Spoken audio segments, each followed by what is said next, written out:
ஞானானந்தமயம் தேவம் நிர்மலஸ்படிகாகிருதிம் ஆதாரம் சர்வ வித்யாநாம் ஹயக்ரீவம் உபாஸ்மகே.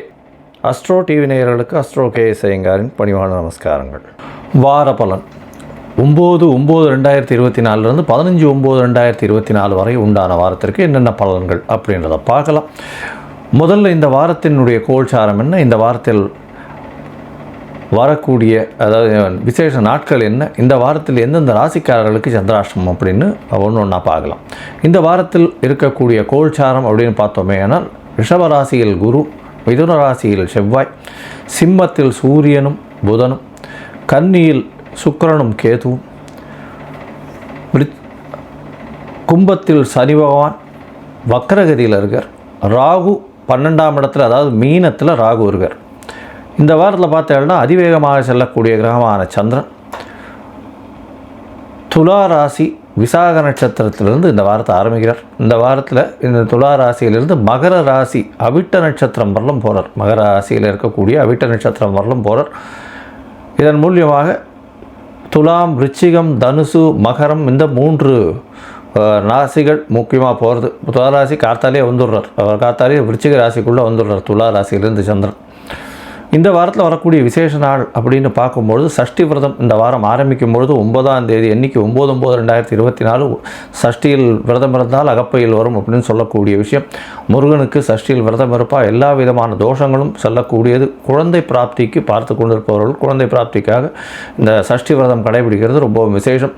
எதிரிகளை வெல்லக்கூடியது இந்த சஷ்டி விரதம். சஷ்டி விரதத்துக்கு விரதம் இருக்கும்பொழுது சஷ்டிக்கு எதிரிகளை வெல்லக்கூடிய உங்களுக்கு ஒரு மனோதைரியமும் நிச்சயமான வெற்றியும் கிடைக்கும். எந்த ஒரு போட்டிகளாக இருந்தாலும் அதில் வெற்றி பெறக்கூடியது இந்த சஷ்டி விரதத்தை இருப்பவர்களுக்கு வெற்றி கிடைக்கும். அதுவும் முருகப்பெருமானை வழிபட்டு செல்பவர்களுக்கு. இந்த வாரத்தில் பார்த்தாலேனால் ஆவணி மூலம் நட்சத்திரமே ரொம்பவும் விசேஷம். அதுவும் மார்கழி மூலம் அப்படின்னு மூல நட்சத்திரம்னு சொல்லணுன்னாலே பெரிய விசேஷம்.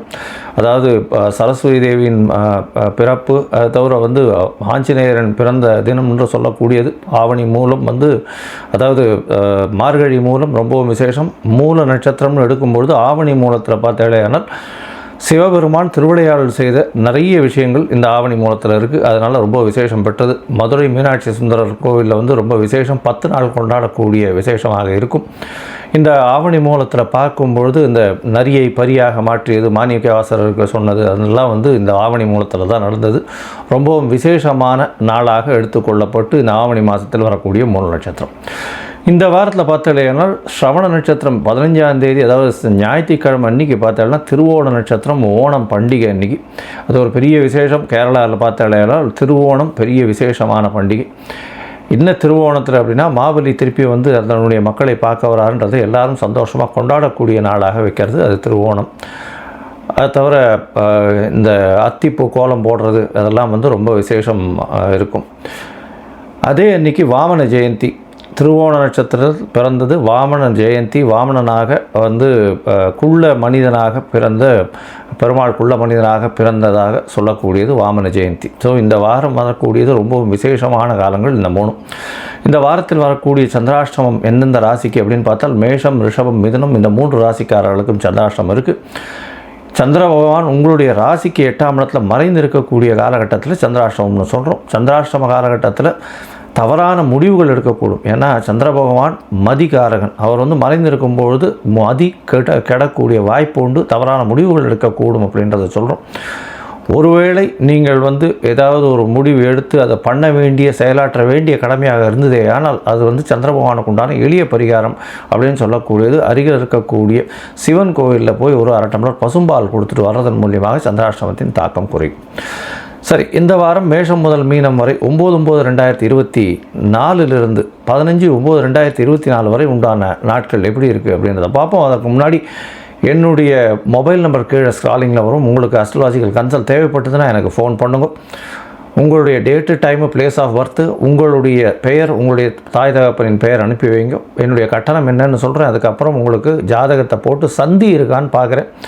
அதாவது நட்சத்திர சந்தி, பாத சந்தி, லக்ன சந்தி, கிரகங்கள் சந்தி இதெல்லாம் என்னென்ன இருக்குன்றதை பார்த்து ஒரு பாதத்தில் இருக்கா இன்னொரு பாதத்தில் இருக்கான்றதை பார்த்துட்டு அதற்கப்புறம் உங்களுடைய ஜாதகத்தை போட்டு அதுக்கப்புறம் அப்பாயின்மெண்ட் கொடுக்குறேன். அதுக்கேற்ற மாதிரி நம்ம டிஸ்கஸ் பண்ணலாம்.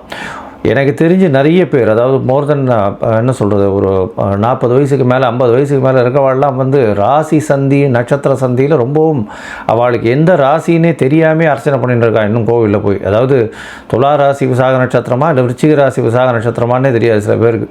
அதே மாதிரி சித்ரா நட்சத்திரம் அப்படின்னு இதுப்பாக இருக்கும், கன்னியா ராசியா துலா ராசியான்றது தெரியாது, மிருகசீரிஷம் ரிஷபராசியா இல்லைன்னா மிதுன ராசியான்னு தெரியாது. இது நட்சத்திர சந்தியே. அதை தவிர ராசி சந்தி லக்ன சந்தியில் வந்து மாட்டிக்கும். லக்ன சந்தியில் பார்த்தேன்னா இவ என்ன லக்னம்னே தெரியாது. இதன் மூலியமாக பார்த்தேன்னா உங்களுடைய கேரக்டர்ஸ் எல்லாமே மாறும். அதனால் வந்து இப்போ இந்த சந்தி இருக்கான்றதை முதல்ல ஐடென்டிஃபை பண்ணி அந்த சந்தி இருந்ததேனால் அதற்கு பிறகு உங்களுடைய ஜாதகத்தை போட்டு அதற்கு ஒரு ராசிக்கும் பார்த்தேன்னா ஒரு லக்னத்திற்கும் ஒரு சுபர் அசுபர்ன்றது வந்து லக்ன சுபர் லக்ன அசுபர்கள் தனித்தனியாக இருக்கா. அதனால் வந்து இப்போ துலா லக்னத்திற்கு உண்டான சுபர் வந்து விருச்சிக லக்னத்திற்கு இருக்க போகிறதில்ல. அதனால் மாற்றங்கள் நிறைய இருக்கும். அதன் மூலியமாக பார்த்தாலேயானால் எல்லாருமே வந்து துலா லக்னம் நினச்சிட்டு வந்து சுக்கிரனுடைய தசை நடக்கிறது ரொம்ப விசேஷமாக இருக்கும், மகா ஓகோன்னுவா. கடைசியில் பார்த்தா அவருக்கு வந்து விருச்சிகமாக இருக்கலாம். விருச்சிகமாக இருந்தது இல்லை, அவர் வந்து விருச்சிக லக்னத்தில் இருந்தாரேனால் கஷ்டமாக போகும். அவருக்கு செலவுகள் அதிகமாக, தேவையில்லாத விரை செலவுகள் கொஞ்சம் அதிகமாக, அந்த மாதிரியான விஷயங்கள்லாம் அதிகமாக வரும். அதனால் எந்த லக்னம்ன்றதை முதல்ல தெரிஞ்சுட்டு அந்த லக்னத்துக்கு இந்த நடக்கக்கூடிய தசாபுக்தி அந்தரம் சூக்ஷ்மம் சுபரான்றதையும் தெரிஞ்சுட்டு இப்போ இருக்கக்கூடிய கோல்சாரம் எப்படி இருக்குன்றதை தெரிஞ்சுட்டு அதற்கு பிறகு உங்களுக்கு உண்டான பலன்களையும் உங்களுக்கு உண்டான எளிய பரிகாரங்களையும் சொல்கிறேன். இப்போது மேஷம் முதல் மீனம் வரை 9/9/2024 முதல் 15/9/2024 வரை உண்டான காலத்திற்கு என்ன பலன் அப்படின்னு பார்க்கலாம். கடகம், புனர்பூசம், பூசம், ஆயில்யம், இந்த 3 நட்சத்திரம் 9 பாதங்களை கொண்ட ராசி. ராசியின் அதிபதி அப்படின்னு சொல்லக்கூடியவர் சந்திர பகவான், அதிவேகமாக செல்லக்கூடிய கிரகம். இந்த வாரம் பார்த்தாலேனால் உங்களுடைய ராசிக்கு 2ஆம் இடத்துல 2ஆம் அதிபதி ஆட்சி பெற்று போயிருக்கிறது விசேஷம். புதனோடு சேர்ந்து இருக்கார். அதாவது 12ஆம் அதிபதியும் 2ஆம் அதிபதியும் சேர்ந்து இருக்கக்கூடிய காலகட்டம். அதனால் வீட்டுக்கு வேணுன்ற சில விஷயங்களை வாங்கக்கூடிய வாய்ப்புகள் நிச்சயமாக உண்டு. உங்களுடைய வீட்டுக்கு வேணுன்ற உபயோகப்படக்கூடிய பொருட்கள்னு சொல்லக்கூடிய அலங்கார பொருட்கள் அதெல்லாம் வாங்கக்கூடிய வாய்ப்புகள் நிச்சயமாக இருக்கும். கண்ணில் கொஞ்சம் அடிபடக்கூடிய வாய்ப்புகள் உண்டு. கொஞ்சம் ஜாகிரதையாக இருக்கிறது நல்லது. ஏன்னா 2ஆம் இடத்துல ஆட்சி பெற்ற சூரியன் கண்ணுக்கு கொஞ்சம் பிரச்சனை வரும். ஏன்னா 8ஆம் இடத்துல இருக்கக்கூடிய சனி பகவான் உங்களுடைய ராசிக்கு 2ஆம் இடத்தை பார்க்கறதுனால நிச்சயமாக பிரச்சனை இருக்கும். குடும்பத்தில் கணவன் மனைவிக்குள்ள சிறு சிறு பிரச்சனைகள் வந்து போகும். அது தவிர பார்த்தீங்கன்னா பேச்சில் ரொம்ப கவனமாக இருக்கிறது நல்லது. உங்களுடைய ராசிக்கு 3ஆம் இடத்துல இருக்கக்கூடிய கேது பகவானும் சுக்கிர பகவானும் பார்த்தாலேனால் கேது பகவான் மூலியமாக முயற்சிகள் எல்லாம் வெற்றி பெறமாக இருக்கக்கூடிய காலகட்டம். படிக்கக்கூடிய மாணவர்களுக்கு மைண்டில் கொஞ்சம் டிஸ்ட்ராக்ஷன்ஸ் கொஞ்சம் அதிகமாகவே இருக்கக்கூடிய காலகட்டம். ஏன்னா 4ஆம் அதிபதி சுகஸ்தானாதிபதி நீச்சம் பெற்று போயிருக்கிறதுனால அந்த ஒரு பிரச்சனைகள் இருக்கும். அது தவிர பார்த்தாலேனால் தாயின் உடல்நிலையில் சற்று பின்னடைவு இருக்கக்கூடிய வாய்ப்புகள் மிகவும் அதிகம். உங்களுடைய ராசிக்கு 8ஆம் இடத்துல சனி பகவான் இருக்கிறதுனால வேலை மாற்றங்கள் வரக்கூடிய வாய்ப்புகள் நிச்சயமாக இருக்கும். இப்போ வேலை கிடைக்காம சில பேர் கொஞ்சம் இருக்கும். ஏன்னா ராசிக்காரர்கள் அஷ்டமத்து சனியில் இருப்பா, வேலை கிடைக்காமல் இருக்கும், ஒரு டெம்பரரி ஒர்க்லேயே இருப்பா. அவளுக்கெல்லாம் நவம்பர் மாதம் சனி வக்கர பயிற்சி ஆனதுக்கு அப்புறம் தான் உங்களுக்கு ஒரு நல்ல ஒரு ஏற்றம் கிடைக்கும். இந்த வாரத்தில் பார்த்தாலேயானால் 8ஆம் இடத்தில் இருக்கக்கூடிய சனி பகவான் மூலியமாக சிறு சிறு வேலைகள் கிடைக்கும். அந்த வேலைகள் பர்மனன்ட் ஜாபாக இருக்கக்கூடிய வாய்ப்புகள் இல்லை. வேலை மாற்றங்கள் நிச்சயமாக வரும். கீழ்த்தட்டு மக்களால் பிரச்சனைகள் இருக்கக்கூடிய காலகட்டமாக இருக்கும். வண்டி வாகனங்களில் ஜாகிரதையாக போகிறது நல்லது. ராசிக்கு 9ஆம் இடத்துல ராகு பகவான் இருக்கிறது. அதாவது ராகு பகவான் 9ஆம் இடத்துல இருக்கிறதன் மூலியமாக தந்தையின் உடல் நலத்தில் சற்று பின்னடைவு இருக்கக்கூடிய வாய்ப்புகள் நிச்சயமாக உண்டு. ராசிக்கு 11ஆம் இடத்துல குரு பகவான் ஒரு பெரிய ஏற்றம். அதாவது எவ்வளவு பெரிய பிரச்சனையாக இருந்தாலும் ராசிக்கு 11ஆம் இடத்துல குரு பகவான் இருக்கிறதன் மூலியமாக நீங்கள் எல்லா விஷயத்தையும் சாதிக்க முடியும். அது தவிர பார்த்தீங்கன்னா திருமணத்துக்கு பார்த்து கொண்டிருப்பவர்களுக்கு திருமண பாக்கியம் நிச்சயமாக உண்டு. ஏன்னா சப்தமத்தை அவர் பார்க்குறார். உங்களுடைய ராசிக்கு 7ஆம் இடத்தை பார்க்குறது மூலியமாக குரு பலன் வந்தாச்சுன்னு சொல்லுவாள். அதனால் கல்யாணம் பண்ணக்கூடிய வாய்ப்புகள் நிச்சயமாக இருக்கும். ராசிக்கு 12ஆம் இடத்துல செவ்வாய் பகவான் இருக்கார். செவ்வாய் பகவான் 12ஆம் இடத்துல இருக்கிறதுனால கண்டிப்பாக தூக்கத்தில் பிரச்சனையை கொடுப்பார். நல்ல தூக்கம் வராது, பிரச்சனைகள் கொஞ்சம் அதிகமாக இருக்கக்கூடிய காலகட்டம். ஏன்னா வேலை கிடைக்கலன்றது, பண வரவு கொஞ்சம் பிரச்சனையில் இருக்கும். பண வரவு வந்தாலும் ஏதாவது சுடுசொல் வர மாதிரி பிரச்சனைகள் இருக்கக்கூடிய வாய்ப்புகள் உண்டு. இந்த வாரம் உங்களுடைய ராசி வந்து இந்த வாரத்தில் வந்து 4ஆம் இடத்துல இந்த வாரத்தை ஆரம்பிக்கிற 9/9/2024 15/9/2024 வரலும் உண்டான வாரத்தில் 4ஆம் இடத்துல சந்திர பகவான் 9ஆம் தேதி காலத்தால் ஒரு 9:15 மணி வரலும் இருக்கார். அதற்கு பிறகு 5ஆம் இடத்துல போகிறார். 5ஆம் இடத்துல உங்களுடைய ராசிநாதன் போய் இருக்கக்கூடிய காலகட்டத்தில் குருவின் பார்வையில் இருக்கிறது பெரிய விசேஷம்.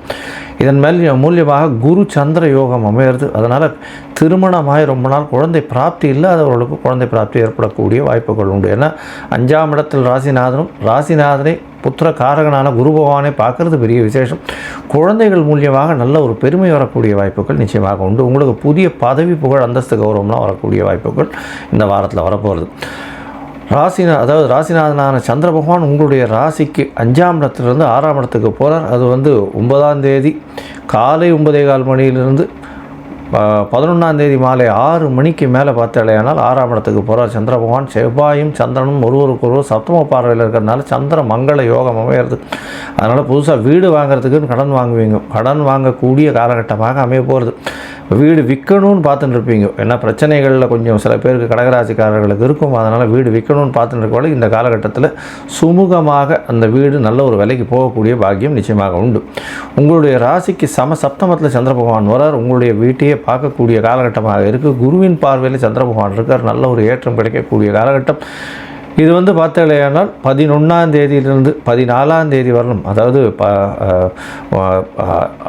14ஆம் தேதியிலிருந்து 16ஆம் தேதி காலை வரலும் இருக்கக்கூடிய காலகட்டமாக அமைய போகிறது. அதாவது உங்களுடைய ராசிக்கு 6ஆம் இடத்துல சந்திர பகவான் இருக்கும்போது 11ஆம் தேதி மாலை ஒரு 6 மணியிலிருந்து 14ஆம் தேதி அதிகாலை ஒரு 00:15 ஹவர்ஸ்ன்னு சொல்லக்கூடிய ஏர்லி மார்னிங் 15 ஹவர்ஸ் அங்கே இருக்குது.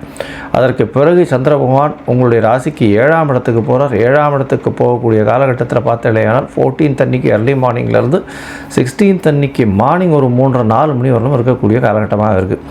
இந்த வாரத்தில் பார்த்தாலேயானால் இந்த சந்திர பகவானுக்கு உண்டான தொழில்கள் செய்கிறவா, அதாவது வேகமாக செல்லக்கூடிய ஆட்டோ ஓட்டுநர்கள், சாப்பாடு எடுத்துகிட்டு இது பண்ணுறவங்க, அதாவது தளிகை செய்யக்கூடிய கலைஞர்கள், அவர்களுக்கெல்லாம் பெரிய ஏற்றம் கிடைக்கக்கூடிய வாய்ப்புகள் உண்டு. அது தவிர ஹோட்டல் நடத்துகிறவங்க, தவிர வண்டி வாகனங்கள், பஸ்ஸு, காரு, கால் டாக்ஸி இதெல்லாம் ஓட்டுறவங்க, இந்த மாதிரி ஸ்விக்கி இந்த மாதிரி சர்வீசஸில் இருக்கிறவங்க, அதை தவிர பார்த்தாலேயானால் இந்த விவசாயம் பண்ணுறவங்க, அந்த மாதிரியான இதில் இருக்கிறவங்க, பால் வியாபாரம் பண்ணுறவங்க, இவங்களுக்கெல்லாம் பெரிய ஏற்றம் வரக்கூடிய காலகட்டமாக அமைய போகிறது. இந்த வாரத்தில் பார்த்தாலேயானால் உங்களுக்கு பணவரவிற்கு பஞ்சம் இருக்காது. உடல் நலத்தில் மட்டும் கொஞ்சம் தொய்வு ஏற்படக்கூடிய வாய்ப்புகள் நிச்சயமாக உண்டு.